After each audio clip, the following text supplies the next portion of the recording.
cast when I was, wow, I'm really emotional. I got cast when I was 18. Wow. This is why we love Spider-Man! This is why!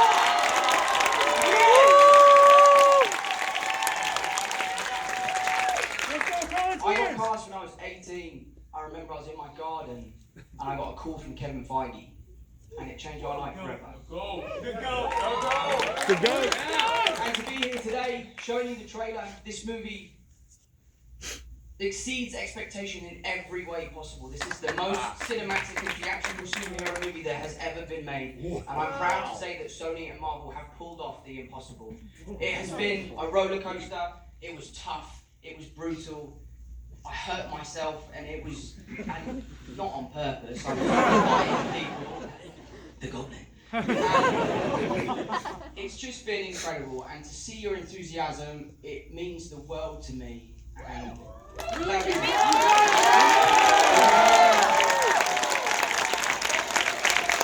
this trailer, this is the culmination of the whole trilogy, and it launches a whole possibility zeitgeist shift. What's it like to watch the trailer for you having lived it?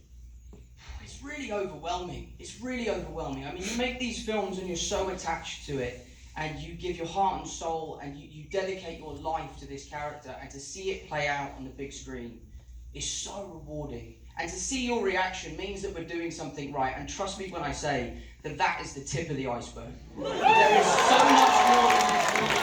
You will be on your feet, you'll be screaming, and I honestly, I want to tell you everything, but I can't. Someone over there will kill me. We've got a full concert vibe here, which I love. Seeing this with this was everything. We do have Mexico City. I know it's a concert over there too. I want to experience how they're doing. So we got picture and sound. Oh, they're around.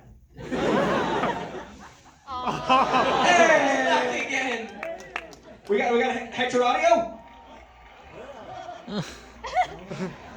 Hello? Okay, guys, I gotta say it's a silent film. We're really adjusting. It's the big trick. Oh, we can hear someone now.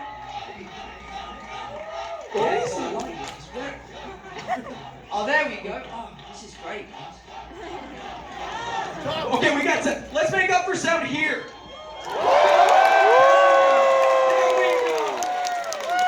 Okay, now I have some questions from fans both here and in Mexico City.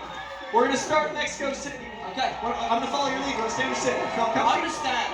I'm feeling the energy. It feels weird to sit. I can't sit. I'm so excited. Okay, we're gonna start. If Mexico City can hear me, we're gonna start with Ileana Pina Ramirez. Can we get a hello from Ileana? Conceptually, maybe. We got dreams. I'm gonna ask it anyway. Hopefully she can say hi. I love this question. What are you hoping to teach young Marvel fans through your character?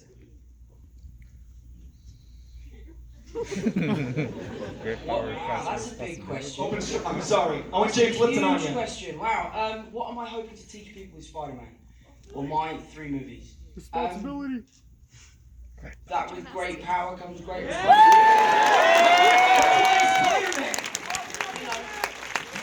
The world's changing. Everyone has a voice, and we have a responsibility to do the right thing and help out our neighbour and look after one another. And that's exactly what Spider-Man stands for. So, with great power comes great responsibility. All right, we've got another one in Mexico City from Jurgen Rocha Anvia, who asks, what has been your favorite villain to go face-to-face with in the entire Marvel Cinematic Universe? Another easy question. Softballs first. The problem is they're all my friends. So I think my favourite has to be Alfred Molina. Yeah. Working with him on this film was so fun because he was so blown away by the improvement with all the technological advancements that filmmaking has made. You know, back in the day, I think it was 2002 when he made his Spider-Man movie. 2004, thank you. You're hired. This is the room. The arms that he used to have were puppeteered by 4 different people, and nowadays, obviously, we don't do that anymore because it's very time-consuming, so it's all done with CG. And watching him be very free as Doc Ock was really kind of rewarding, because back in the day, if he wanted to go over here, he'd have to tell 4 different people, guys, I'm going to step over here, and then you follow me, and then you get this one to do that. So to see him kind of have the freedom to bring Doc Ock back to life in a new way was amazing. But then also, Fred is one of the greatest people I've ever worked with. He was on this thing called a toothpick rig, which is like it's like a long crane. On one end is counterbalance weights, and on the other end is a platform. And Fred would stand on that platform, and then they would push him through the set, and it would simulate the legs carrying him. But what was funny is that he didn't have control over where he went. So we'd be fighting each other. I'd be like webbing him, and he'd be hitting me with his arms. It looks ridiculous on the day. It's not cool at all. And they go, cut. He'd be like, so Tom, tell me how's your weekend, what you've been up to, so and so. And then all of a sudden, he would just sort of take off like this. And he'd continue talking to me, but he'd be like, I'm sorry, dear boy, I've got to go over here. I'm trying to really set. So for me, working with Fred was a real honour. And I think I can say this now because he's in the trailer, but Willem Dafoe. I remember my first rehearsal. I was with Harry, and we went to the soundstage. And I can talk about this, right? He's in the trailer. What about Selfie? Okay. And there's a collective. Yeah, I hold on, he just went, oh, I'm gonna die. We're standing. But the first rehearsal I had with him was pretty surreal. It was pretty surreal for reasons I can't really talk about because I want you to experience it in the theatre. But it was pretty incredible, and he's a wonderful guy. And he put me to shame. You should see how good at yoga he is, man. Like, I'm supposed to be Spider-Man, I'm supposed to be really flexible and all of this sort of stuff. We would do scenes, and the next morning I could hardly get out of bed, and this guy sprung out of bed. Not that we were sleeping in the same bed. He would tell me stories about it later. But he was amazing. He was wonderful. It's like Goblin Syrup, man. Yeah, he's incredible. Now, as someone who grew up in this world, what was it like meeting Dafoe for the first time, Lena for the first time, just you as an individual? What was that like? How do you process that? Yeah, it was actually a funny story when I met Willem for the first time, because obviously at that time all of the villains in the film, it was a huge secret that they were in the film, so they would walk around set with these cloaks on, and naturally, you know, these guys were very excited to be coming back and bringing these roles back to life, that they came to set a week before they started shooting to just see what it was like, meet John, meet myself, hang out on set and have a good time. And I just sort of bumped into this guy in a cloak and was like, watch out, mate. And he took his hood off, and I almost like got really scared. I was like, oh shit, the goblin's here. But he was lovely, he was really wonderful, and a real joy to work with. There's a story that I would love to tell, but I just cannot tell yet. But I will do, and you will hear it one day. It's very exciting, but it was incredible. It was mind-blowing. Remember this moment, we'll call in that story. Be like, that was the one. Oh, you'll hear it. All right, we're going to go to our LA audience here. We've got, I love this. This is from Liz, who very specifically said, from New York, but visiting LA. And I feel like that's a Spider-Man moment. Like, you're like, by the way, I'm from the land of Spidey. All right, we've got, if you could choose one scene from playing Peter Parker to reshoot and experience again, what would you choose? I can't talk about it. Genuinely, there's one scene, well, there's 2 scenes in this film. Well, there's 3 scenes. There's 3 scenes. And I would do anything to go back and reshoot them. They're perfect and they don't need to be reshot. But the experience on the day of being there, this true moment in cinematic history is about to come true, and we were there on the day making it happen. Does it involve the symbiotes? And it was crazy. Is it about Andrew and Toby?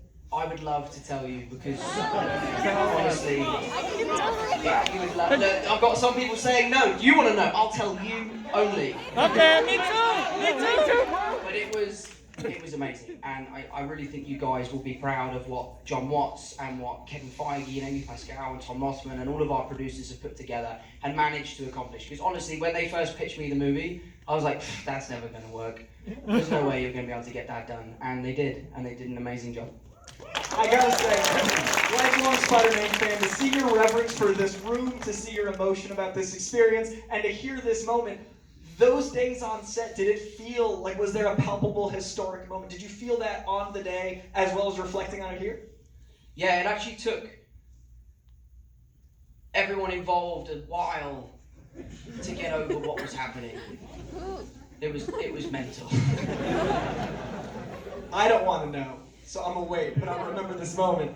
All right, we've got one in LA from Francis Dominic asking, what is your most surreal moment while filming? Maybe one you can share. I hate doing press for these movies. It's a nightmare. The most surreal experience from the first two. We'll go there, it's safe. Oh, well, I can Now talk about those all available day on long. Blu-ray. Let me try and think about this one. I can talk about this so much. I think one for me, and your guys are gonna be like, oh, we've heard this story. But when I first met Jake on set, and he came to set for Spider-Man 2, and he had like not a meltdown, but he was a little bit nervous at the way Marvel make movies, and it's very different to anything anyone has ever experienced outside of that world. And I remember looking up to one of my idols. You know, he's one of my favorite actors, and being like, it's okay. Like, we can figure this out together, and you can fly. Yeah, you can fly. You're Mysterio. You're not Mysterio. So that was pretty surreal. Again, guys, listen. I'd love to tell you everything. You know I would. Actually, you know, on that moment, there's this amazing clip of you like soothsaying. There's a moment you're talking about like Jake's your favorite actor, and you want to do this, and you have this thing where you're like, I'm a manifest. When you first had a conversation with Jake, was there a part of you that was like, how did I do this? Because it keeps happening. Yeah, because how did it work with Jake? We were like, I remember saying to this, they asked me, who would you want to work with? And I said, Jake Gyllenhaal. And then 2 days later, Zendaya and I went to Crossroads, and Jake walked in and joined us. I was like, this is weird. And then the following day, he went to have lunch with John Watts at Crossroads, and while he was pitching the movie, all the lights cut out. Like, how Mysterio is that? But yeah, I mean, I manifested being in Spider-Man. Like, when I was, I don't know, 13 years old, I was on a red carpet, and they asked me, who would you play? And I said, I'd love to be Spider-Man. And now I'm about to release the third one. It's been crazy.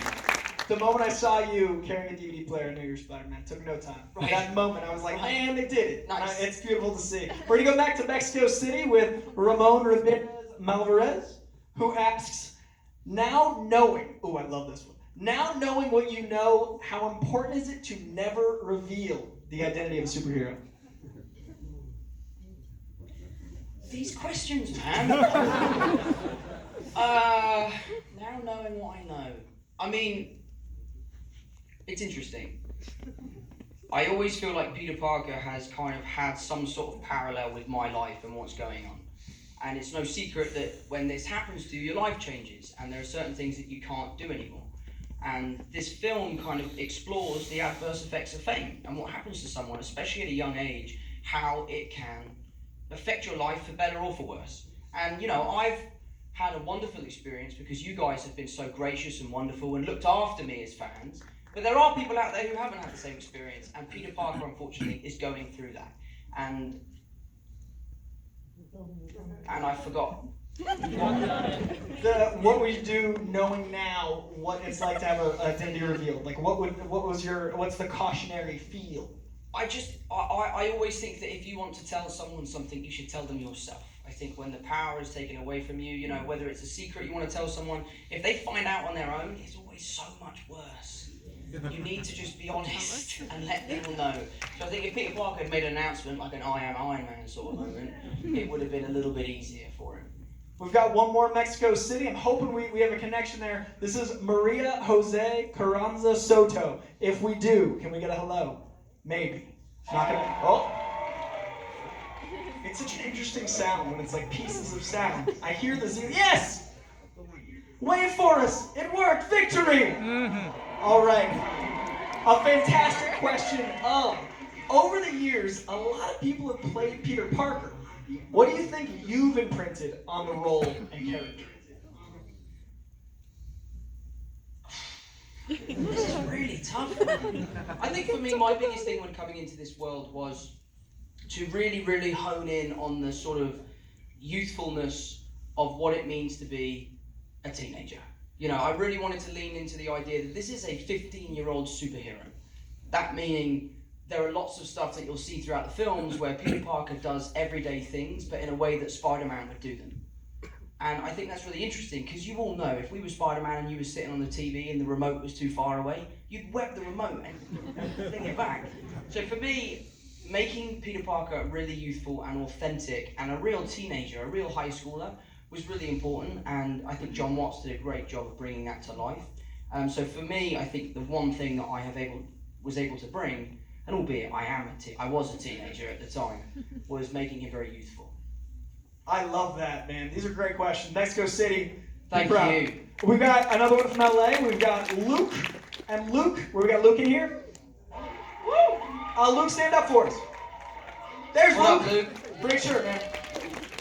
Luke asks, what was the hardest day of filming and why? All of these are things I feel like he can't tell. The hardest day of filming. There's one fight scene in this film. You're going to see a style of fighting in this film that you've never seen in the Spider-Man movie before. Woo!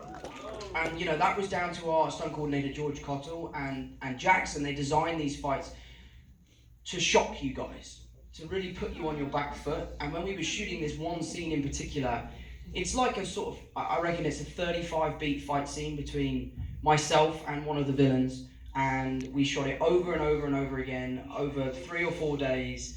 And I remember my knuckles were all bloody and I was knackered, and we were fighting and fighting.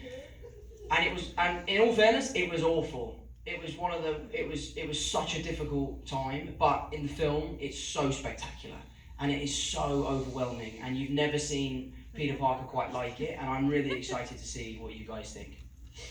We got our final 2 questions, and one's from me because I've always wanted to know, but our last one here from LA, we've got Taya. Taya, stand up for us. All right. Yeah. Hi, Taya. All right, I love this question. What is your favorite characteristic of Spider-Man? Peter Parker.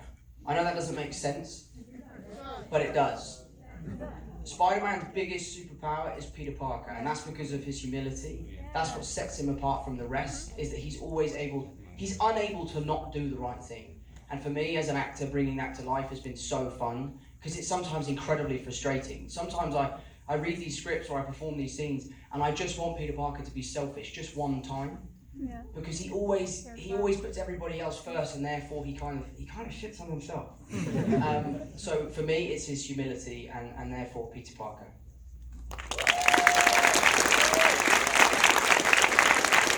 All right, our final question, because I've wondered for so long. My 2 favorite characters are Spider-Man and Deadpool. They're the guys. You're very well known for this iconic dance. The umbrella experience is something we've experienced many times on the internet. Let's give it up for Umbrella.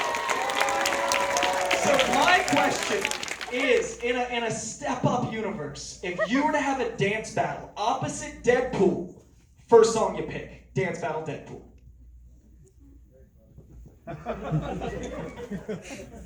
What do you reckon? Yeah. Dance battle, Spider-Man, Deadpool. Okay, dance battle against Deadpool. Can he dance? Yeah. Listen. Replay, yes. Perfect. Replay? Yes. Replay.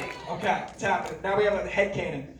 All right, so you wanted to do something before, and there's so much security around it, it wasn't an option, but now I feel like, Did we figure it out? Can we do it? Can we play it again?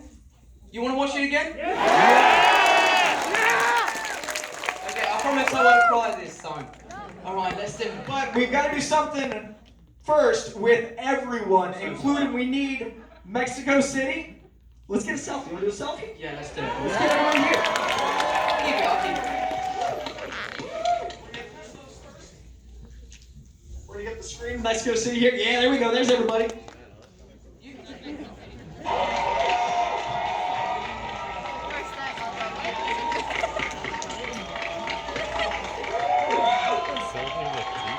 Thank you guys. Thank you everyone in Mexico. I appreciate it. I'm sorry I can't be there. All right, now there's some people right here. Mexico City, please give it up. We're going to say bye to Mexico City's feed. You guys have been amazing. Thank you so much. Thank you guys.